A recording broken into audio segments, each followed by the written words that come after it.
Hey everyone, welcome to आज के the Hindu news analysis में। लेकिन इसको मैं हिंदू एनालिसिस ना बोलते हुए बजट को एनालिसिस बोलता हूं, क्योंकि आज का अगर आप न्यूज़पेपर उठा लो, कल हमारे देश का इस साल का जो बजट है वो पेश हुआ है। तो आज के सेशन में पूरा जो है ना बजट को हम डीकोडिफाई कर देंगे, पूरा 360 डिग्री एनालिसिस करेंगे। एक कहावत है ना कि तुम मुझे खून दो मैं तुम्हें आजादी दूंगा, तो मैं आपसे ये बोलूंगा तुम मुझे 20-25 मिनट दो, मैं तुम्हें पूरा बजट का सार दूंगा, ठीक है।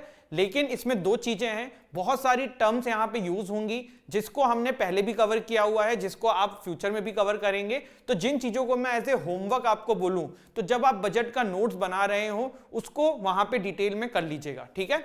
तो चलिए फिर बिना समय गवाए आगे बढ़ते हैं, शुरू करते हैं हमारे आज के बजट के सेशन को। उससे पहले क्लैट यूजी 2024 के लिए हमारा एवेंजर बैच शुरू हो चुका है।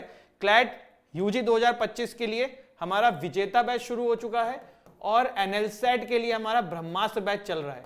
डिस्क्रिप्शन से एप्लीकेशन डाउनलोड करो, डिटेल में इन कोर्स के बारे में जानो, डेमो क्लास देखना है डेमो क्लास देखो, जो भी आपको अच्छा लगे आप इनके बारे में पूरी जानकारी जो है वो ले सकते हो, ठीक है। चलिए फिर शुरू करते हैं हमारे आज के बजट के सेशन को।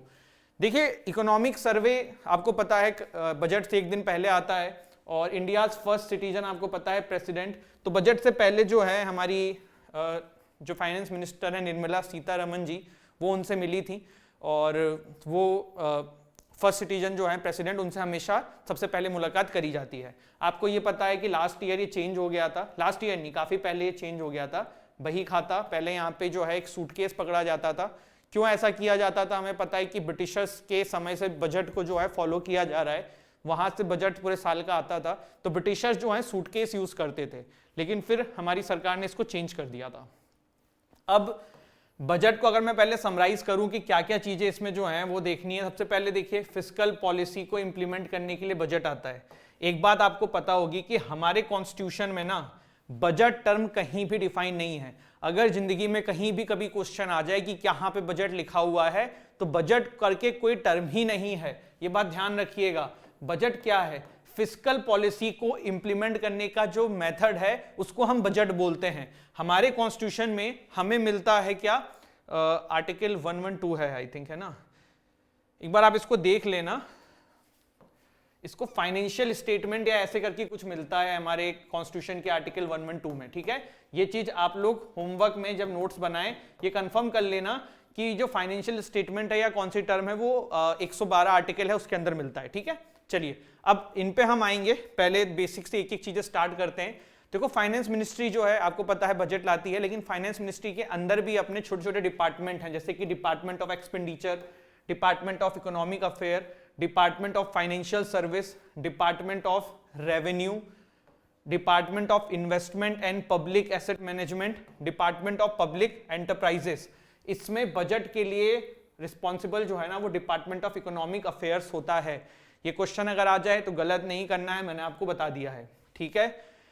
इसके बाद देखो, बजट से पहले हलवा सेरेमनी हुई थी। हलवा सेरेमनी का बेसिक मतलब क्या था? इसका मतलब ये था कि बजट अब तैयार हो चुका है और उसी के उपलक्ष्य में सभी ने फिर जो है हलवा खाया था। हलवा सेरेमनी हमने कुछ दिन पहले देखी थी।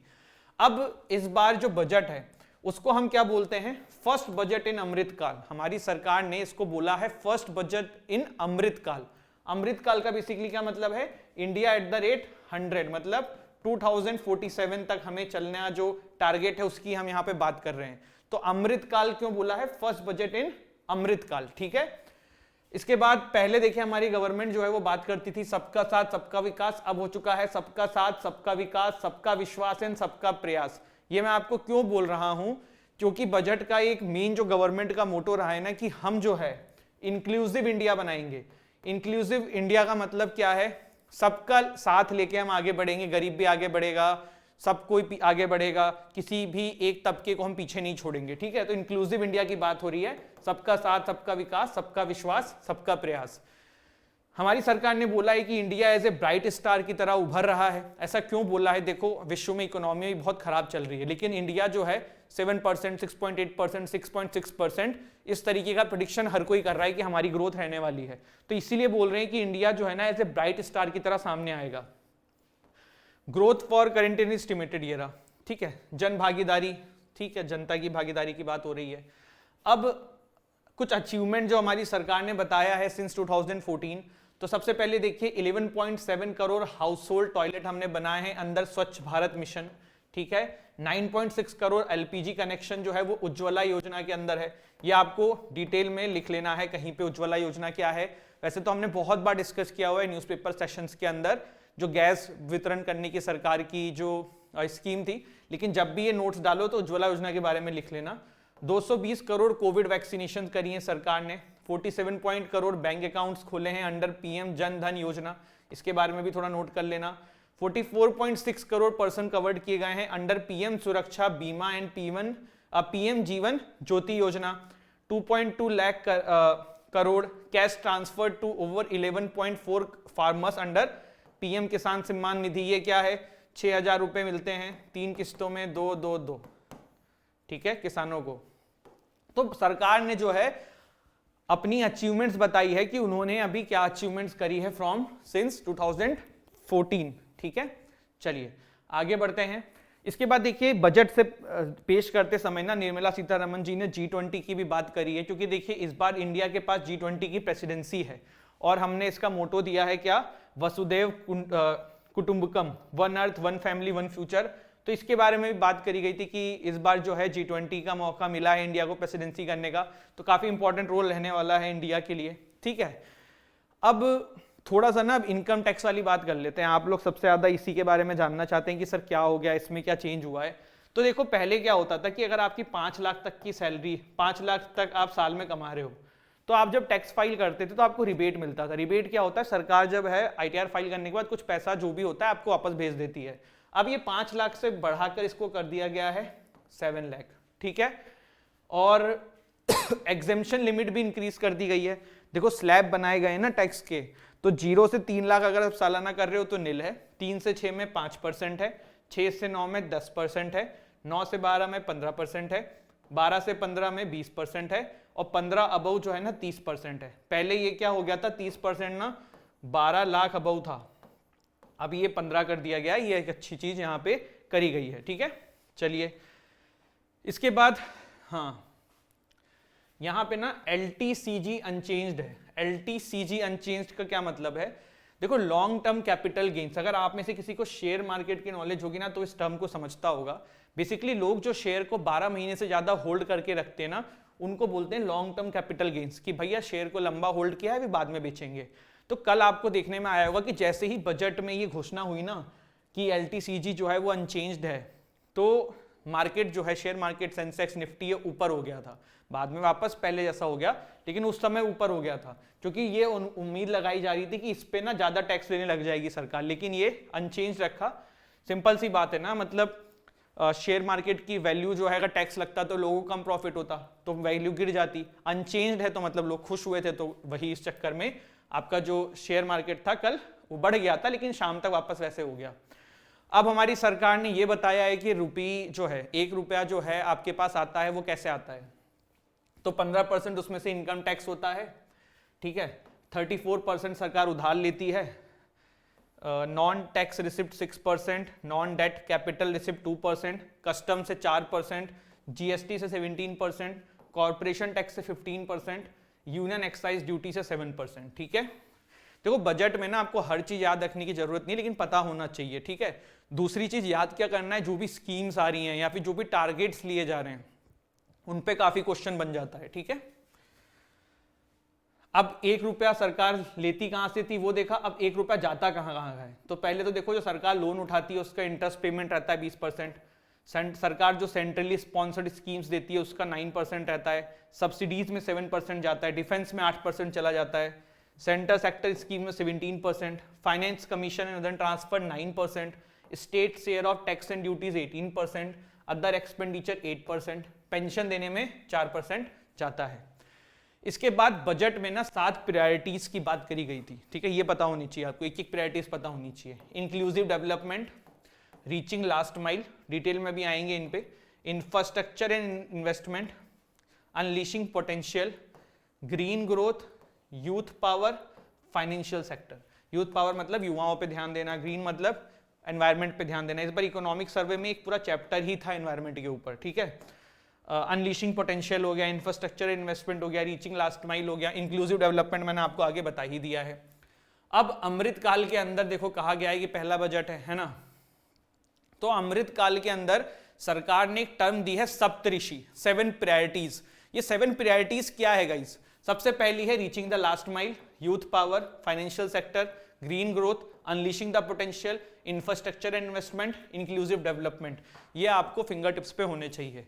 अगर बजट पे क्वेश्चन आता है तो सप्तऋषि के 7 प्रायोरिटीज में ऑप्शन दे देंगे, भाई इसमें से कौन सा नहीं है, नहीं पता होगा, नहीं कर पाओगे, ठीक है, तो वो ध्यान रखना। अब विजन क्या है अमृत काल का? इससे पहले तो हमने प्रायोरिटीज देखा, अब देखा कि सरकार क्या कह रही है कि विजन क्या है अमृत काल का, ठीक है। तो opportunities for citizens with focus on the youth, growth and job creation, strong and stable macro economics environment, ठीक है। इसके बाद देखिए महिलाओं के लिए स्पेशल बजट में बात करी गई है कि भाई हमारे देश में वुमेन्स आगे आ रही हैं, बहुत अच्छी बात है, लेकिन अभी भी एक बहुत बड़ा तबका है जो आगे नहीं आ पा रहा है। तो जो सेल्फ हेल्प ग्रुप्स होते हैं SHG, उनके मदद से इन महिलाओं को भी आगे लेके आया जाए, ठीक है। फिर देखिए बोला गया है कि आत्मनिर्भर क्लीन प्लांट प्रोग्राम, ये क्या है? देखो हमारे यहाँ पे देखो जो खेती होती है ना, उसमें बहुत सारे केमिकल्स यूज होते हैं, तो ये कहा जा रहा है कि कम से कम केमिकल यूज करके चीजों को उगाया जाए, और उसके लिए 2200 करोड़ रुपए अलोकेट किए भी गए हैं। एग्रीकल्चर के अंदर ना एग्रीकल्चर एक्सेलरेटर फंड करके बनाया है, ये इंपॉर्टेंट है, आ सकता है। किस चीज के लिए है ये फंड? ये जो स्टार्टअप्स हैं कि वो एग्रीकल्चर सेक्टर में आके स्टार्टअप करें, इसीलिए ये फंड बनाए गए हैं, ठीक है।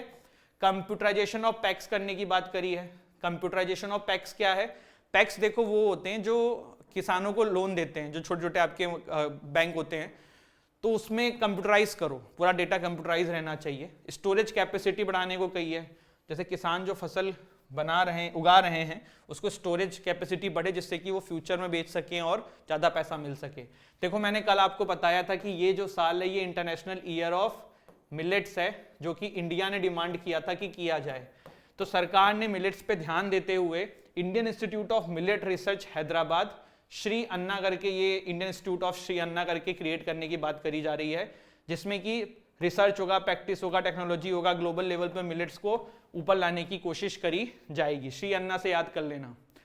हेल्थ सेक्टर में काफी सारी बातें करने की बात, काफी सारी नई चीजें, इनिशिएटिव्स लिए गए हैं, जैसे कि 157 new nursing college to be established, ठीक है, joint public and private medical, ये सब याद नहीं भी करो, ठीक है, बस पढ़ लेना, ठीक है। इंक्रीज इन एक्सपेंडिचर और हेल्थ एंड एजुकेशन, तो देखो हेल्थ एंड एजुकेशन में हर बार बजट में आप देखते हो कि सरकार जो है काफ़ी पैसा खर्च करती है और किसी भी देश की इकोनॉमी के लिए बहुत ज़रूरी है। तो हेल्थ में देखिए सरकार ने जो है परसेंट ऑफ GDP बढ़ा दिया है, 2.1%, पहले 1.4% था, लास्ट ईयर 2.8% था, इस बार इसको 2.9 कर दिया है। लास्ट ईयर नहीं, फाइनेंशियल ईयर 19 से कंपेयर किया गया है फाइनेंशियल ईयर 23 को, ठीक है।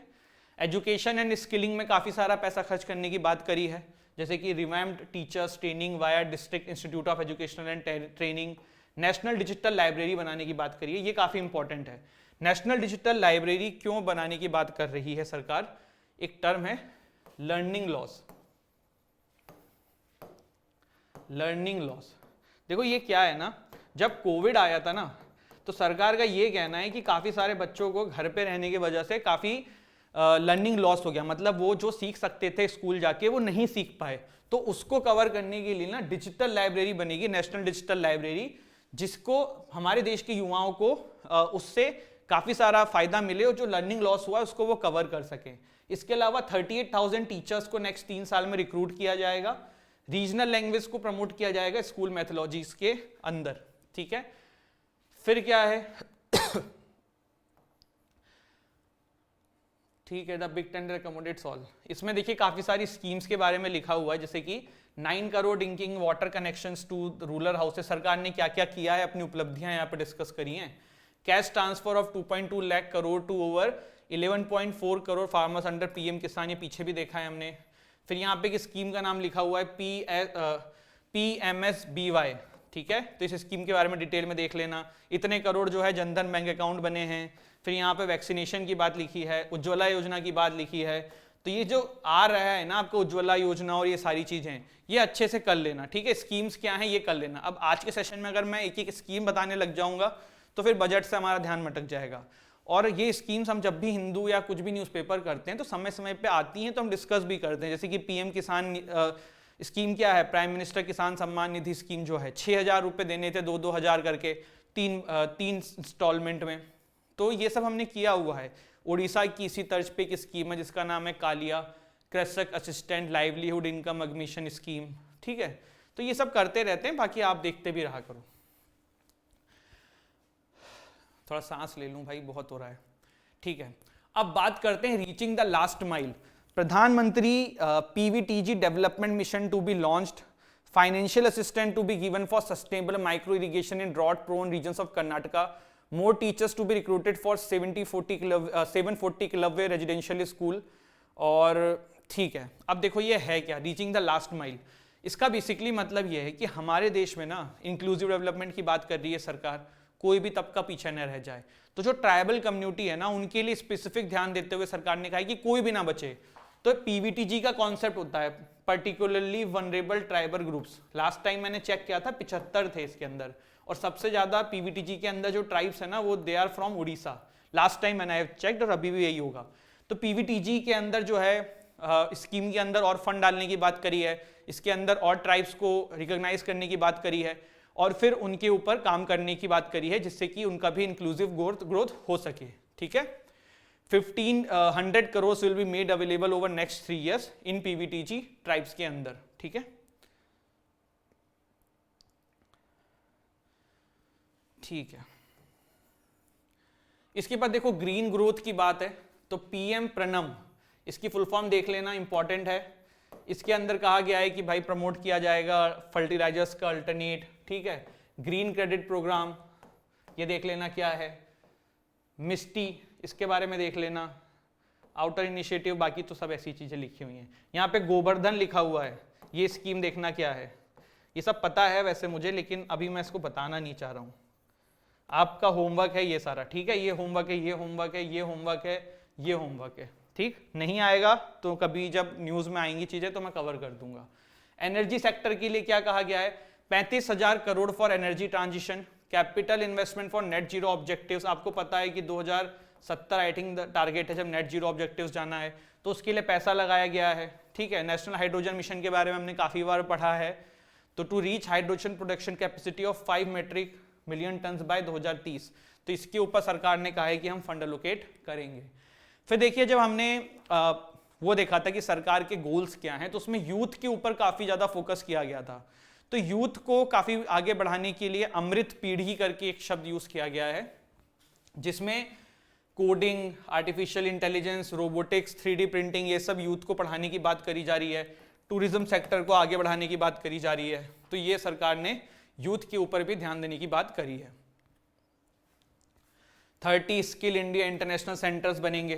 पर्पस क्या है, देखो हमारे यहाँ पे यूथ काफ़ी बेरोजगार है, तो उनको स्किल डेवलप करेंगे जिसके बाद फिर वो स्किल आ जाए उसके अंदर और वो काम कर सके। इसका एग्जाम्पल क्या है, आप अर्बन कंपनी का नाम सुनते हो, ठीक है, इलेक्ट्रीशियन बुलाते हो, तो अगर उसको इलेक्ट्रिसिटी का काम आएगा तो बंदा कर लेगा ना। तो इस तरीके के स्किल इंटरनेशनल सेंटर्स बनेंगे, ठीक है। प्रोवाइड स्टाइपेंड भी करेंगे 47 लाख यूथ को। डीबीटी होगा, डीबीटी मतलब क्या होता है, डायरेक्ट आपके बैंक अकाउंट में पैसा आ जाएगा, ठीक है। इसके बाद इनडायरेक्ट टैक्स को सिंप्लीफाई कर दिया है। इनडायरेक्ट टैक्स का मतलब क्या है बताओ। देखो यार, जब आप कुछ भी चीज लेते हो, लाते हो, एक्सपोर्ट करते हो, तो उसमें बहुत सारा पैसा बहुत सारा टैक्स के फॉर्म में आप देते हो। तो उसको थोड़ा सरकार ने सिंप्लीफाई करने की कोशिश करी है। क्या सिंप्लीफाई किया है, कुछ चेंज किए, जैसे कि जो लियॉन बैटरी अभी हमारे बाइक्स, जो ग्रीन बाइक्स बन रही हैं, उनके अंदर यूज हो रहा है, तो उसको थोड़ा सस्ता कर दिया, उसके ऊपर tax. Import for mobile camera lens, इसको भी कर दिया है। एथेनिल इथाइल अल्कोहल पे कर दिया है, ठीक है। वैसे ये नहीं भी पता हो तो चलेगा, पर तब भी थोड़ा बहुत आइडिया होना चाहिए था। इसके बाद क्या महंगा हुआ है, तो सिगरेट के ऊपर 16% से ज्यादा टैक्स बढ़ा दिया गया है। अभी हमने कुछ दिन पहले ही एक आर्टिकल डिस्कस किया था, टैक्स ऑन टोबैको बढ़ना चाहिए, देखा बढ़ा दिया। आपके सर बोलते हैं भाई वही चीज हो जाती है। Basic import duty on compounded rubber increase to 25% from 10%। Basic custom duty hiked on articles made from gold bars, ठीक है। चिमनी जो है उसमें 15% कर दिया गया, इलेक्ट्रिक चिमनी जो किचन में लगती है 7.5% से। अब ये बात कर लेते हैं कि भाई किसको सबसे ज्यादा पैसा अलोकेट हुआ है, किस मिनिस्ट्री को सबसे ज्यादा पैसा अलोकेट हुआ है। तो ministry of defence 5.94 in lakh crore से यहाँ पे लिखा हुआ है, ठीक है। फिर सेकेंड नंबर पे ministry of road transport and highway, फिर ministry of railway, ministry of consumer affair food public distribution, ministry of home affairs, ministry of chemical and fertiliser, ministry of rural and development. अगर आ जाए क्रम में लगाओ तब पता होना चाहिए। Ministry of agriculture and farmers welfare, ministry of communication को सबसे कम दिया गया है। इसके बाद कुछ सबसे ज्यादा किन स्कीम्स के अंदर जो है पैसा लगाया गया है, या फिर हम बोलें कि किस सेक्टर पे सरकार ने सबसे ज्यादा पैसा जो है ओवरऑल अलोकेट किया है। तो सबसे ज्यादा देखिए, अगर आप देखें तो फार्मास्यूटिकल इंडस्ट्री में डेवलपमेंट बहुत ज्यादा हुआ है। पहले 100 के आसपास था, अभी 1250 करोड़ के आसपास चला गया है। क्यों? देखो आपको पता है कि जो एपीआई हैं हम लोग चाइना से इंपोर्ट करते हैं। इंडिया मेडिकल मेडिसिन के लिए बहुत बड़ा हब माना जाता है जहां पे प्रोडक्शन होता है, लेकिन उसके लिए जो एपीआई चाहिए जो होता है, एपीआई की फुल फॉर्म बताओ चलो कमेंट सेक्शन में, वो हम चाइना से लेते हैं, हम डिपेंडेंट हैं। तो उसको खत्म किया जाए, उस सेक्टर में काफी पैसा लगाया गया है। जल जीवन मिशन, पानी पीने का सबको मुहैया कराया जाए। Eklavya model residential schools, mostly ये ट्राइबल कम्युनिटी के लिए हैं। क्या है एकलव्य मॉडल रेजिडेंशियल स्कूल्स? जैसे कि नवोदय विद्यालय होते हैं ना, वैसे ही एकलव्य मॉडल रेजिडेंशियल स्कूल्स हैं। ये रेजिडेंशियल होते हैं, बोर्डिंग स्कूल्स होते हैं, फ्री ऑफ कॉस्ट। इसमें पढ़ने को मिलेगा, रहने को मिलेगा, खाने को मिलेगा, पहनने को मिलेगा। तो 2000 से 5,943 करोड़ किया गया है। प्रधानमंत्री आवास योजना 48,000 से 79,590 के आसपास कर दिया गया है। ईवी सेक्टर में पहले 3,000 के आसपास था, अभी 51,000 के आसपास कर दिया गया है, ठीक है। 51,000 बोल रहा हूँ, 5100 के आसपास। फिर 14-19 पहले आपका जो है north east special infrastructure development scheme में था, तो इस बार 2500 के आसपास किया गया है। तो देखो यही बजट का सार है। अब एक क्वेश्चन जो स्टूडेंट मेरे से बहुत ज़्यादा पूछते हैं कि सर बजट में क्वेश्चंस क्या आ सकते हैं, तो देखो कुछ मैं आपको एग्जांपल दे देता हूँ, ठीक है। अभी हमने देखो बात किया fiscal deficit, budget deficit, revenue deficit क्या होता है, प्राइमरी डेफिसिट क्या होता है, ठीक है। तो जैसे फिस्कल डेफिसिट क्या है, excess of total expenditure over total receipt. Budget deficit क्या है, excess of revenue expenditure over revenue receipt. Revenue deficit क्या है, excess of total expenditure over total receipt less borrowings. Primary deficit क्या है, excess of total expenditure over total receipt less borrowing and interest payment. वैसे तो ये सब देखो economics के टॉपिक हैं, और अगर इनको अभी हम करने जाएंगे तो अपने आप में 1-1 घंटा सबको आपको समझने में लगेगा। लेकिन क्वेश्चन क्या आता है मैं आपको बता देता हूँ, कभी हम न्यूज में इन चीजों को कवर कर लेंगे। जैसे कि आपसे पूछ लिया जाए इसमें से फिस्कल डेफिसिट की डेफिनेशन क्या है, ठीक है, या प्राइमरी डेफिसिट क्या होता है, ऐसे क्वेश्चन आ गए। या अभी हमने इतनी सारी स्कीम्स देखी हैं, उन पे कोई क्वेश्चन डायरेक्ट पूछ लिया गया, आपसे यही पूछ लिया गया कौन से मिनिस्ट्री को सबसे ज्यादा पैसे एलोकेट हुए हैं। अमृतकाल क्या है, यही पूछ लिया। फर्स्ट सिटीजन क्यों था, क्या कॉन्सेप्ट है, पता होना चाहिए, ठीक है। तो ऐसे ऐसी चीजें जो हैं वो क्वेश्चन आते हैं। और आज जो हमने बजट में डिस्कस किया है ना, वो हमने बजट का करंट वाला पार्ट डिस्कस किया है। अब हमारा जो अगला सेशन होगा उसमें हम इकोनॉमिक सर्वे और बजट का स्टैटिक पार्ट, जिसमें बजट के इतिहास, हिस्ट्री से रिलेटेड क्वेश्चन आ सकते हैं, वो हम देखेंगे, ठीक है। चलिए, तो I hope you have find this video useful. Don't forget to like, subscribe, share our channel. Thank you so much. जय हिंद, जय भारत।